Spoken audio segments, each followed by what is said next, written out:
tu peux le sortir doucement. Ouais, j'essaye. Voilà, j'y arrive.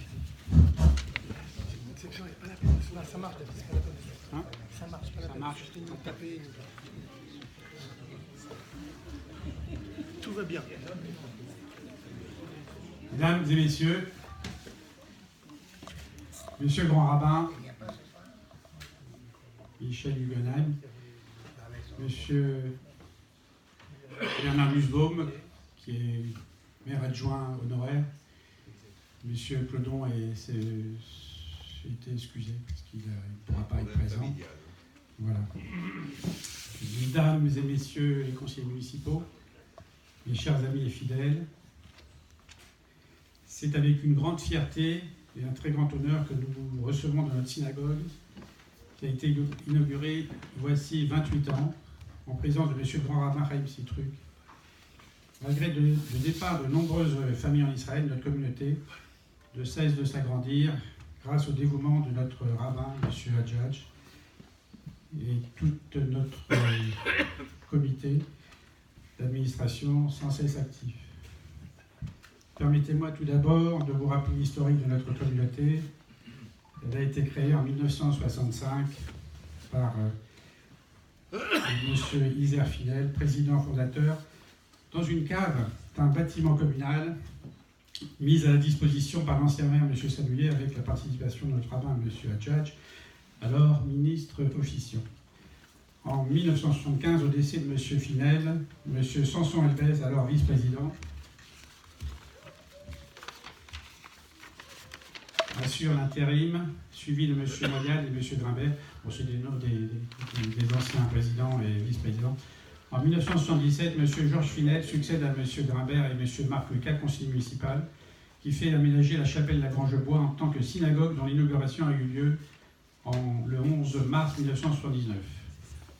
C'est le 9 mars 1988 qu'une nouvelle construction mitoyenne à ce bâtiment est entreprise par M. Michel Prats, alors maire de Hyères et conseiller régional. Malheureusement, l'ensemble de ces bâtiments est la proie des flammes le 20 mars 1989. Le nouveau maire Marc Lucas s'engage à reconstruire notre synagogue et 2 ans plus tard, en 1991, notre synagogue est inaugurée et notre centre communautaire est dédié à Guy Albert Lévy, décédé accidentellement. Notre communauté, c'est actuellement 120 familles, c'est le Talmud Torah, ce sont des repas communautaires, c'est des aides aux familles nécessiteuses, c'est de nombreuses activités, c'est des voyages communautaires, c'est aussi notre jeunesse, car notre avenir. Je tiens à remercier notre rabbin, M. Rav Hadjadj, sans qui il n'y aurait pas de communauté et qui en est le ciment et la solide armature. Je remercie tous les membres de mon comité qui me soutiennent du mieux qu'ils peuvent. Toujours dévoués et actifs, bien sûr. Bon, c'est une boutade. Je voulais remercier M. Elbez, mais il est absent ce soir. Et bon, c'est lui qui édite notre calendrier annuel. C'est un homme qui est très dévoué et il ne compte pas ses heures pour le bien de notre synagogue. Bien sûr, je remercie également Madame Shoshana Galoula et son mari, le rabbin David Galoula. Je remercie mon épouse, qui est également toujours dévouée, qui est toujours active, et qui est prête à tout pour aider la communauté. Et comme on dit derrière un grand homme, chercher la femme. Et là, je ne dirais pas chercher la femme, je dirais la grande femme. Parce qu'elle mérite vraiment qu'on lui fasse honneur, parce qu'elle est toujours présente. Je remercie avec beaucoup de reconnaissance la municipalité de Hyères, représentée par notre maire adjoint honoraire aujourd'hui. Je vais vous couper la parole, Monsieur le Président. Monsieur le maire sera là dans une demi-heure. Alors, super. Voilà. Alors, je voulais remercier monsieur. Je remercie déjà monsieur Dupont-Aignan, notre député, pour tout ce qu'il a fait pour nous. Parce que grâce à lui, je crois que la loi 1905 n'existe plus. Voilà, parce qu'il est toujours avec nous et il aide vraiment la communauté et tous les problèmes que l'on a. Grâce à lui, on peut les réaliser. Monsieur Clodon, notre nouveau maire, a pris la suite. Et lui, on peut parler d'un philosémite à 1000% parce qu'il est toujours près de nous. Et dès qu'il y a quelque chose, y répond, présent, toujours fidèle. Je voulais remercier la municipalité parce que nous avons eu un incendie il y a 28 ans. Et là, au mois de juillet, malheureusement, notre synagogue a été une nouvelle fois l'emprise des flammes. Et toute la synagogue a été entièrement refaite. Les couleurs ont été choisies. Je pense que c'est encore mon épouse qui a choisi la couleur. Voilà, j'espère que ça plaît peut-être pas à tout le monde, mais moi je la trouve sympa cette couleur. Elle est très jolie. Donc je remercie encore une fois, monsieur la municipalité, d'avoir entrepris avec rapidité tous les travaux qui ont permis que l'on soit ce soir réunis auprès de vous, monsieur le grand rabbin Michel Guggenheim. Merci en tout cas de nous faire cet honneur et nous sommes heureux de vous recevoir. Et nous vous souhaitons également un Mazel Tov, parce que vous avez été élu il n'y a pas si longtemps comme nouveau grand rabbin de Paris. En tout cas, merci d'être avec nous et je vais vous céder la parole. Merci beaucoup.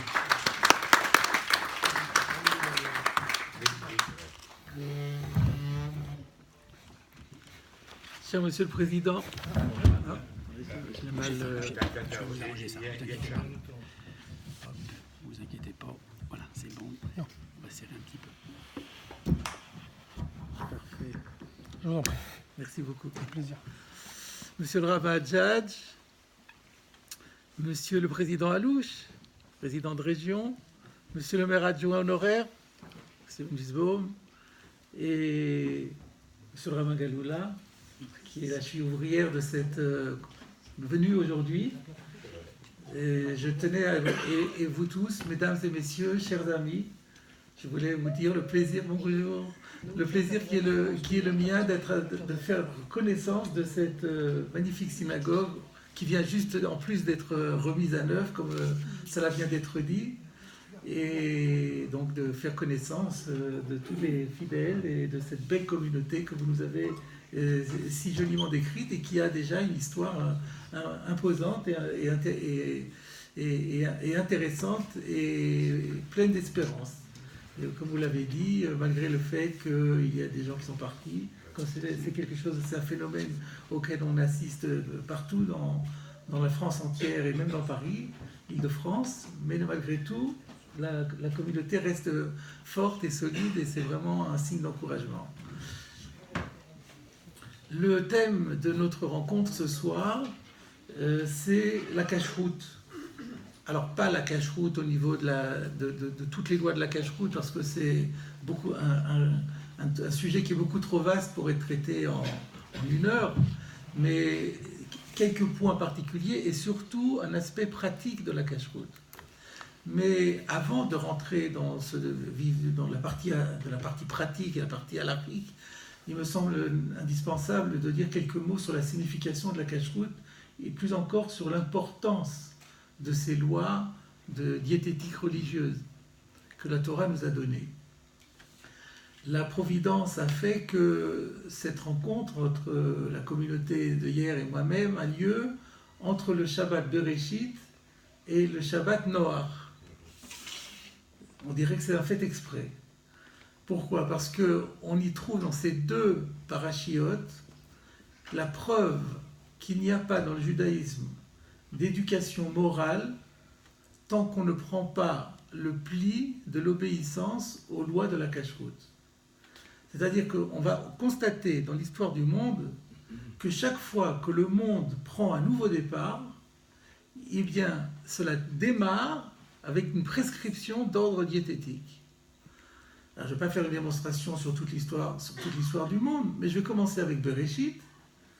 Bereshit, la création du monde, la création du premier homme et de la première femme. D'après la tradition, ils vont recevoir un certain nombre de lois, mais si on s'en tient au texte biblique pur et simple, Adam et Ève ne vont recevoir qu'une seule règle, une seule prescription, une seule loi, ne pas manger du fruit de l'arbre de la connaissance. C'est-à-dire, c'est une obligation, c'est une loi de cache-route. Vous avez le droit de manger tout ce que vous voulez, mais pas ça. Donc vous voyez, le monde démarre, il vient juste de démarrer, on est en l'an 1, jour 1 de l'an 1, une seule loi, ne pas manger ceci. Et de manière assez incroyable, une seule loi, elle n'est pas respectée. Comme nous le savons, Ève va pousser son mari et ils vont manger tous les deux de ce fruit interdit, avec les conséquences que nous connaissons. Puis, 1656 années passent, les générations se succèdent, les Pirkei Avot nous disent qu'il y a eu 10 générations, plus dépravées les unes que les autres, au point que Dieu dit, je suis obligé de revoir ma copie, et je vais faire disparaître tous ces hommes et ces femmes et ces animaux, à l'exception d'une seule famille, la famille de Noé, qui trouve grâce aux yeux de l'Éternel, et ça va être l'objet de la paracha de la semaine prochaine, avec le déluge, le Maboul. Donc le déluge a lieu, tous ces humains disparaissent, Noé sort de l'arche sur l'ordre de Dieu. Quel est le premier message que Dieu donne à Noé et à ses enfants? Il leur dit, vous pourrez vérifier dans le texte, puisque c'est Shabbat prochain, suivez avec une traduction, vous verrez, il leur dit, désormais vous pourrez manger tout ce qui se meut sur la terre. Rashi explique, jusqu'à présent, les humains devaient être végétariens. Adam et Ève ne pouvaient manger que de ce qui sortait de la terre, en aucun cas quelque chose qui était d'origine animale. Et là, maintenant, vous allez pouvoir manger ce qui est d'origine animale. Et d'ailleurs, Rashi commente en disant, parce que, et ça c'est intéressant parce que ça a des résonances tout à fait modernes, la preuve a été faite que le véganisme n'est en aucun cas une garantie contre le mauvais comportement d'ordre moral. On a beau avoir été vegan, ça n'a pas empêché tous ces humains d'être corrompus, cruels, égoïstes et pervers. Donc maintenant vous pouvez manger de ce qui est d'ordre animal, mais pas tout. Et là il y a une réserve. Ach basar benafsho damo lo tochelu, qui veut dire en clair que les animaux ne pourront être mangés qu'une fois morts, mais qu'on n'aura pas le droit de prélever un membre sur un animal vivant et le manger, parce que cela une sorte de cruauté, et que la Torah interdit de le faire. Si on a prélevé l'animal du vivant, si on a prélevé un membre sur l'animal vivant, on n'a pas le droit de manger. Ever minachai. Qu'est-ce qu'on constate à nouveau? On constate le monde prend un nouveau départ, l'humanité redémarre à zéro, avec un nouveau fondateur qui s'appelle Noé, et avec ses 3 fils.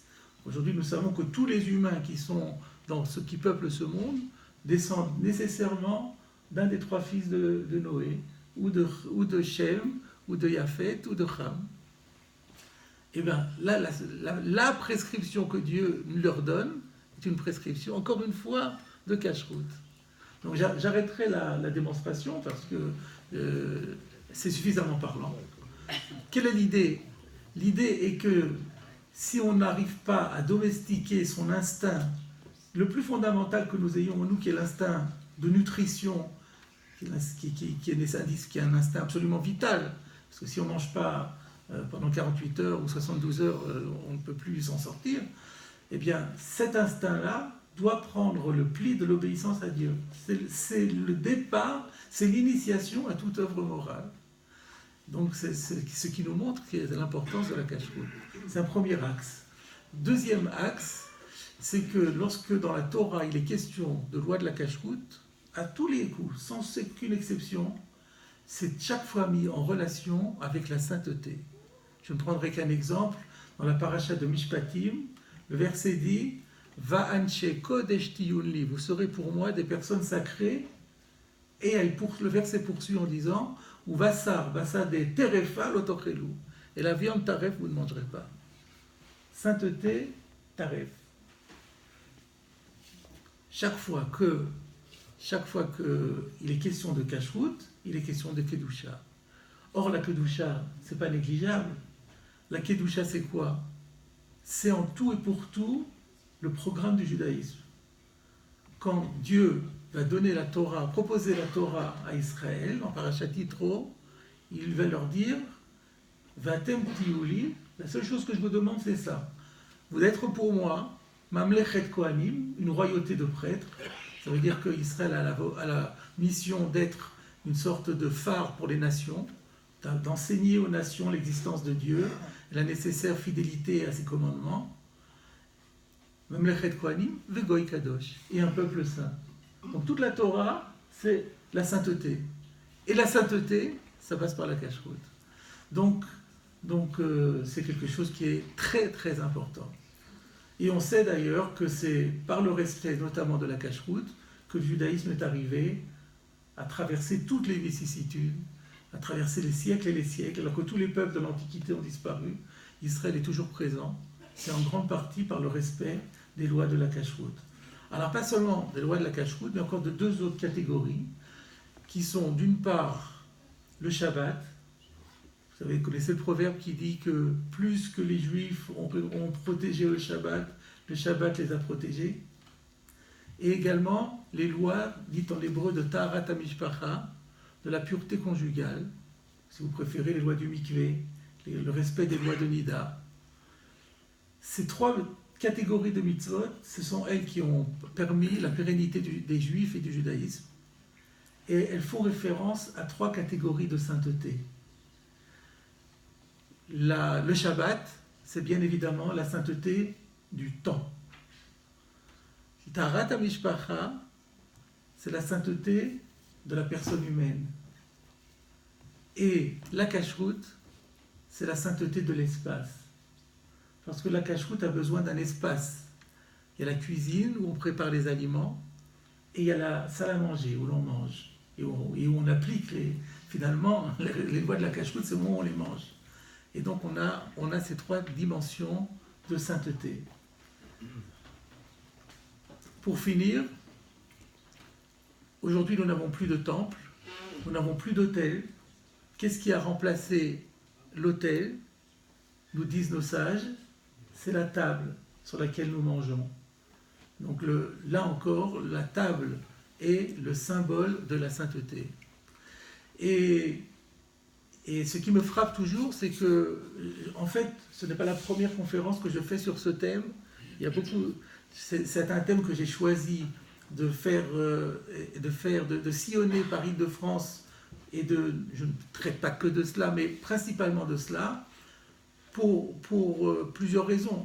Une des raisons, c'est parce que je me rends compte que c'est quelque chose qui intéresse énormément le public et où il y a beaucoup d'ignorance. Donc pourquoi chercher à traiter du sexe des anges lorsqu'on peut trouver des sujets qui sont terre à terre et qui concernent tout le monde? Mais dans toutes les rencontres que j'ai, je suis frappé par l'importance de la fréquentation féminine. Il y a toujours beaucoup de dames qui sont présentes à ces rencontres, et c'est très bien, parce que vous constaterez que qu'est-ce qui a été particulièrement mis en charge de ce respect de la cacheroute? Ce sont nos épouses et nos mères. C'est elles qui préparent la plupart du temps nos repas, et c'est elles qui sont en première ligne dans cela. Ce sont des véritables prêtresses du foyer, la cacheroute étant le symbole de la sainteté de l'espace. Ce sont à nos femmes et à nos mères qu'ont été confiées cette tâche. Voilà, mes chers amis, les premiers mots que je voulais dire dans ce domaine, afin de situer le cadre dans lequel nous allons maintenant parler de choses beaucoup plus pratiques. Alors, d'ailleurs, je ne veux pas être trop long. Je vais laisser un temps important aux échanges, parce que dans la conférence, c'est toujours les échanges qui sont les plus enrichissants, les questions que vous avez envie de poser, et ça permet de faire un vrai contact entre nous. Donc je vais volontairement limiter mon exposé à essentiellement une catégorie de cacheroute, et puis je pense que les autres catégories viendront tout naturellement dans les questions. Alors, je disais qu'il y a de l'ignorance souvent, voire des contresens, et je voudrais, pour l'introduire, dire une phrase que j'entends souvent dire autour de moi, de personnes notamment très religieuses, et qui disent moi je ne peux pas manger la cacheroute du Beit Din de Paris parce que je mange glatte. Et donc c'est incompatible. Alors je voudrais expliquer qu'une phrase de ce type n'a aucun sens. Et je voudrais pour ça définir un certain nombre de termes. Par exemple, qu'est-ce que ça veut dire manger glatte? Et donc pour cela, je voudrais démarrer en amont. J'ai dit tout à l'heure que depuis Noé, l'homme a le droit de manger des aliments d'origine animale. Lorsque la Torah a été donnée à Israël, on a maintenu cette autorisation de manger des aliments d'origine animale, notamment de la viande. Il y a des espèces permises, des espèces interdites. Tout le monde est au courant, je ne vais pas rentrer là-dedans maintenant. Par contre, même dans les espèces permises, qui sont grosso modo les bovins, les ovins et les caprins et les volailles, il y a des règles d'abattage. Et si ces règles ne sont pas respectées, alors la viande est impropre à la consommation au plan rituel. Alors quelles sont les règles d'abattage? Il y a donc la viande doit être abattue par un shochet, c'est-à-dire par une personne spécialisée, je vous remercie beaucoup, par une personne spécialisée et qui devra sectionner. Alors ça dépend si la règle n'est pas la même pour les volailles et pour les quadrupèdes. Pour les quadrupèdes, il devra sectionner deux canaux parallèles qui sont d'un côté la trachée artère, la trachée artère c'est le canal qui amène l'air au poumon, et l'ésophage c'est le canal parallèle dans le tube digestif qui amène la nourriture à l'intérieur du tube digestif, dans l'estomac. Et donc il faut sectionner la majeure partie d'une section du diamètre de ce canal à une hauteur particulière, alors que pour les volailles, il suffit d'en sectionner un des deux. C'est-à-dire que c'est la section de ces deux canaux qui va entraîner la mort. Mais en fait, la section de ces deux canaux entraîne obligatoirement également la section des veines qui se trouvent à cet endroit-là, les jugulaires, etc. Et c'est comme ça que le mort s'ensuit. Il y a néanmoins encore 5 règles indispensables à respecter. Et sinon, encore une fois, une de ces 5 règles n'est pas respectée, la viande est réputée non cachère. Quelles sont ces 5 règles? Qui sont toutes des lois à l'Achal Moshe Missinaï qui ont été, ne se figurent pas dans le texte écrit de la Torah, ont été données oralement par Dieu à Moïse, et Moïse les a transmises ensuite à Israël. Ces cinq lois sont les suivantes.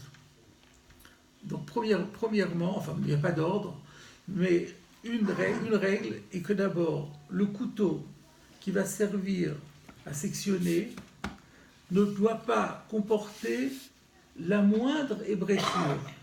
Il faut pouvoir passer l'ongle ou le doigt sans sentir le moindre froid, la moindre aspérité. Et si le couteau présente la moindre aspérité, alors, et qu'on a fait la shrita quand même, ça rend on voit tout de suite que l'intérêt de cela, c'est que ça rend la section complètement indolore. Nous en avons souvent la démonstration. Les shochatim sont ceux qui sont les praticiens de l'abattage rituel. En fait, pratiquent un métier à risque, parce qu'ils se baladent toujours avec un couteau, ou plusieurs couteaux, et ces couteaux sont extrêmement effilés. Il arrive qu'ils se coupent eux-mêmes, sans s'en rendre compte. Récemment, j'ai eu quelqu'un dans ma famille qui a enfin ça fait 1 an maintenant, qui a pratiquement une hémorragie, qui a presque perdu la connaissance, et il ne s'était même pas rendu compte qu'il était en train de saigner. Il a fallu que ce soit un collègue qui appelle les secours. Parce que comme le couteau est complètement effilé, c'est absolument indolore.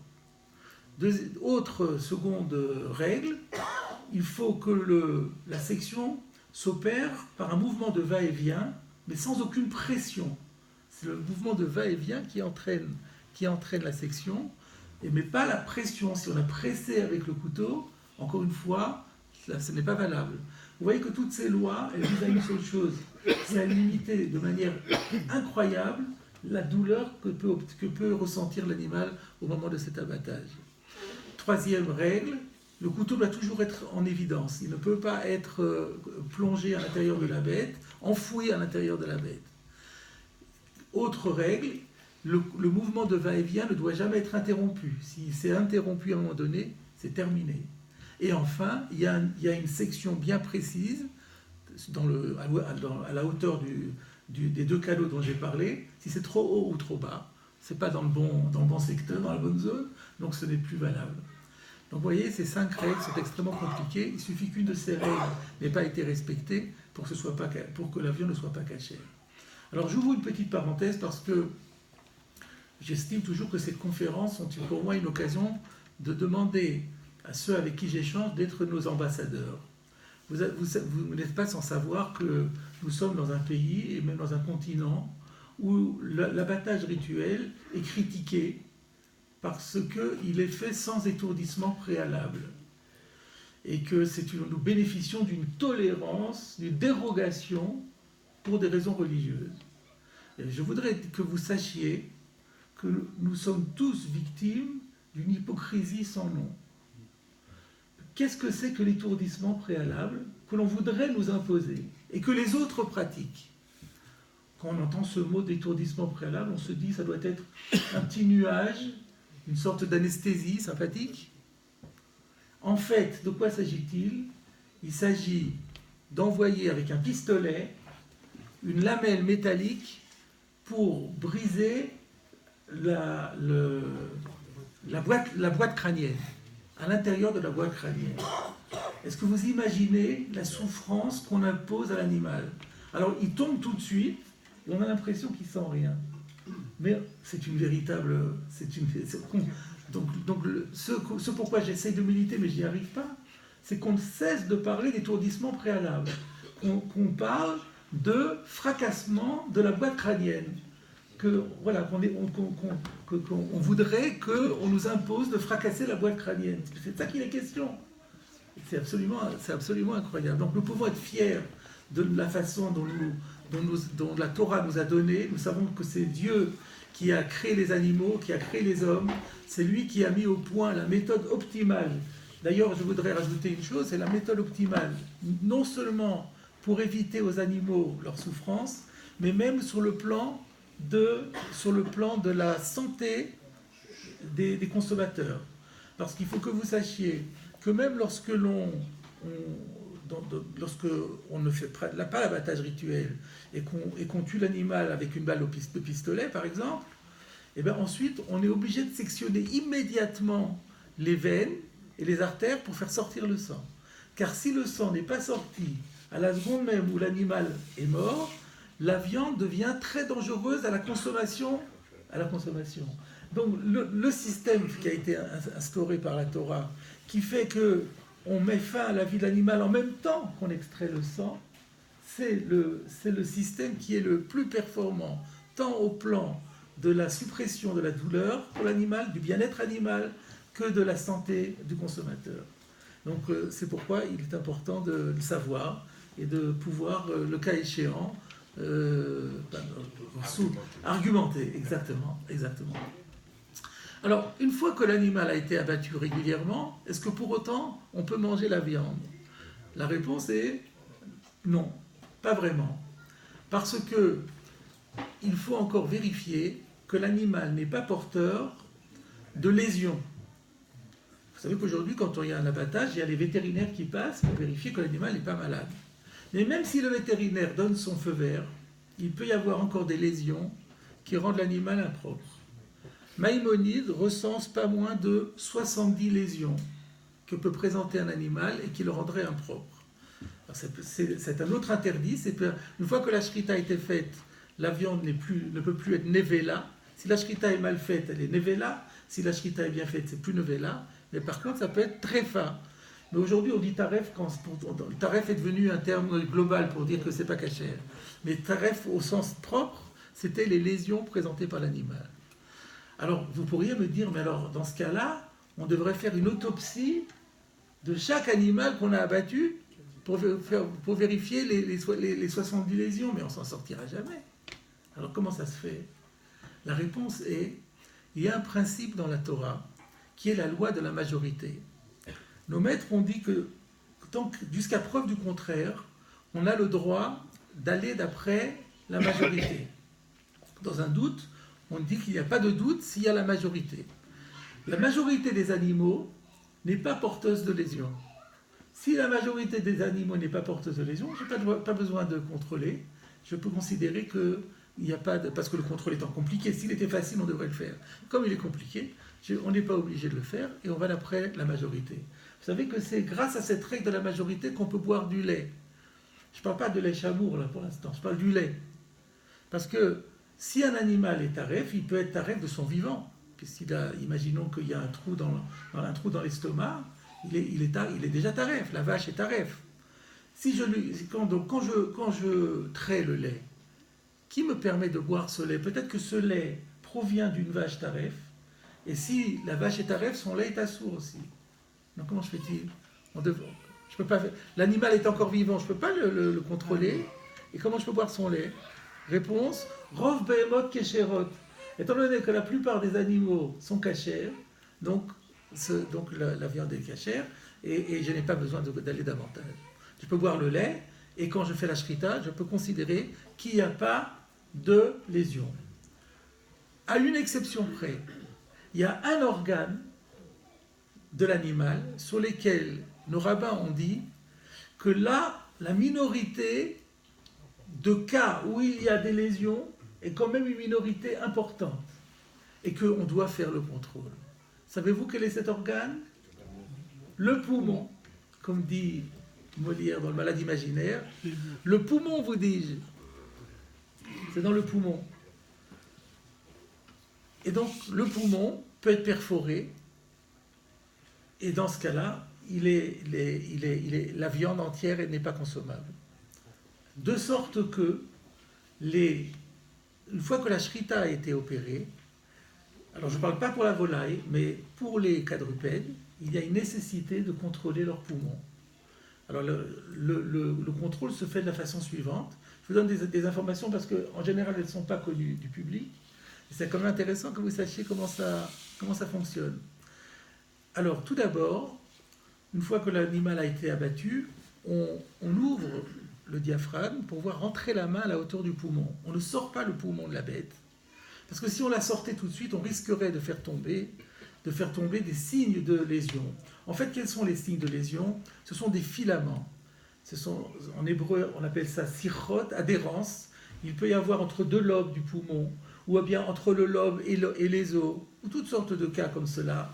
C'est des filaments. Si les filaments sont là, ils peuvent être le signe d'une perforation, soit future, soit d'une perforation en voie de cicatrisation, mais qui n'a pas valeur de cicatrisation. Donc, ce que doit faire on appelle celui qui fait l'examen interne, le bodek. Donc, le bodek, il va faire un examen. Cet examen va d'abord donc être interne. Il va mettre la main à l'intérieur de l'animal et il va palper pour repérer s'il y a des adhérences. Il a un croquis, il a un papier sur lequel il y a la forme du poumon. Et il va noter les endroits où il a repéré qu'il y avait des filaments. Vous savez, il vous est déjà arrivé probablement déjà de louer une voiture. Donc lorsque vous louez la voiture, on vous donne un papier et vous notez les endroits où il y a déjà des éraflures pour ne pas qu'on vous les impute après et qu'on vous fasse payer. Ben, c'est exactement le même type de croquis.